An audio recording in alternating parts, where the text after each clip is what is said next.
Hi, I'm Michael. Hi, I'm Judy, and today we'll be talking about leukemia. So basically, what is leukemia? Leukemia is a cancer of the blood-forming organs that causes white blood cell numbers to increase. The white blood cells are abnormal and do not effectively defend the body against infectious agents. So statistically wise, in 2000, approximately 256,000 children and adults were diagnosed with leukemia, and over 200,000 died from it. That's about 3% of all known cancer deaths. 90% of leukemia is developed in adults, however. So just like cancer, there's no cure, and there's still being research done to figure out treatments for it. There's no single known cause to exist to prove why leukemia is developed.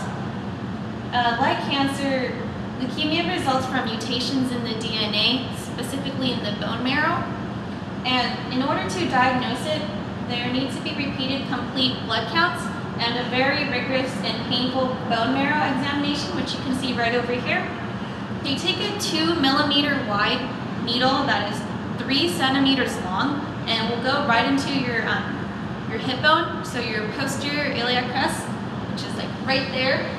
And we'll go through your bone and take out a bit of bone marrow, just to figure out if you have leukemia or not.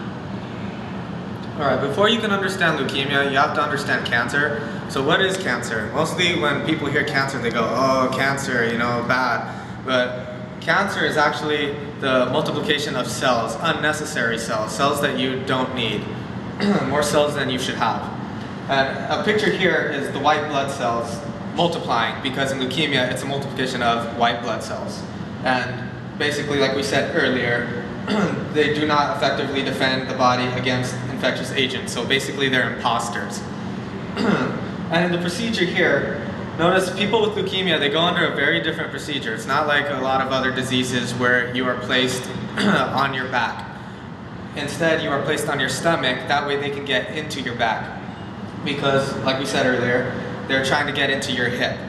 And they're trying to work on the bone marrow. Now, inside bone marrow, there are red blood cells and there are white blood cells.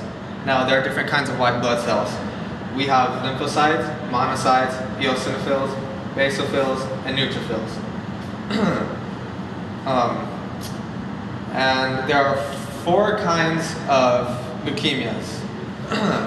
There is acute lymphoblastic leukemia, ALL, acute myeloid leukemia, AML, chronic lymphocytic leukemia, CLL, and chronic myeloid leukemia, CML.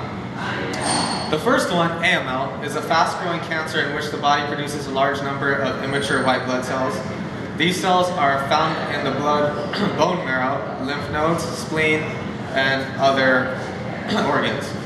It affects both children and adults, but is more common in children. It accounts for 65% of acute leukemias in children. Next we have AML. AML is the most common acute leukemia in adults. It is cancer that starts in the bone marrow, the soft tissue that helps form blood cells. The cancer grows from cells that would normally turn into white blood cells. Third, we have CLL, the cancer of a type of white blood cells called lymphocytes. Like we said, one of the types of white blood cells earlier. It is essentially an adult disorder and is almost twice as common as chronic lymphocytic leukemia. And lastly, we have CML, which is a cancer that starts inside the bone marrow, and the cancer grows from the cells that produce the white blood cells. Now, lastly, we have like we just said, is CML. CML is actually the type of leukemia that Kareem Abdul-Jabbar has been diagnosed with. Now, Kareem Abdul-Jabbar having leukemia, he's got kind of like the opposite of what Irvin Magic Johnson has. Irvin Magic Johnson has HIV, which in his case, his immune system is dying and he is lacking the white blood cells. While Kareem Abdul-Jabbar, in his case, is the multiplication of his white blood cells, and so in his case, he's actually trying to stop from the multiplication of that. And so he takes this certain medication known as Gleevec, which is 100 milligrams per capsule. And like as in any other cancer, you know, smoking is also a big factor in the cause. And in leukemia, smoking actually isn't that big of a factor. You've got to watch out and make sure watch out for the symptoms, no matter who you are.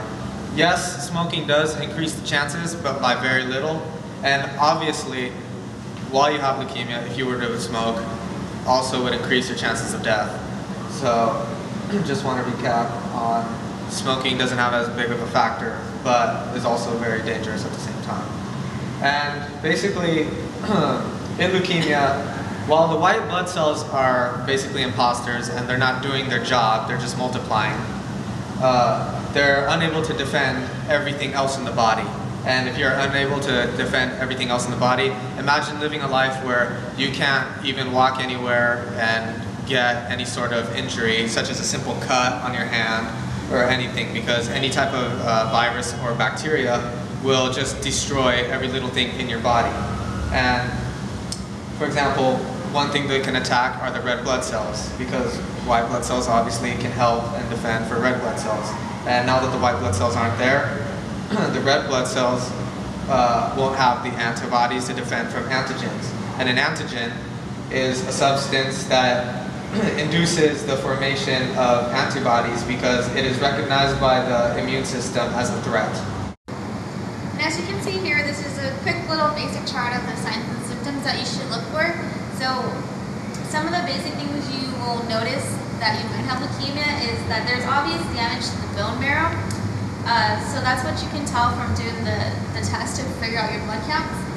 So what happens to the bone marrow is that there's a lack of blood platelets, which is really important to the blood clotting process. So patients who have leukemia, they're easily bruised and they can bleed really excessively because their blood won't clot. The white blood cells are involved in fighting pathogens, so they're able to fight off infections. That's what will keep your immune system strong. So because they aren't able to fight off infections, this causes the immune system to not function properly, and then patients with leukemia, they're known to have infections really easily, so they have to be very cautious of bacteria and viruses. Some of the most common infections they will come across is infected tonsils, mouth sores, extreme diarrhea, an extreme case of pneumonia, which can really kill you. Basically, you'll feel like you're having the flu, you'll feel nauseous, you'll feel sick, you'll have the fever, you'll have really bad chills, you also will have night sweats, and you also feel really tired and very fatigued. Patients that have leukemia are known to feel full because their liver and their spleen is actually enlarged, so they are unintentionally gaining or losing weight. So those are some of the symptoms you should look for that will target you to go get checked out, and that's when you'll know if you have leukemia.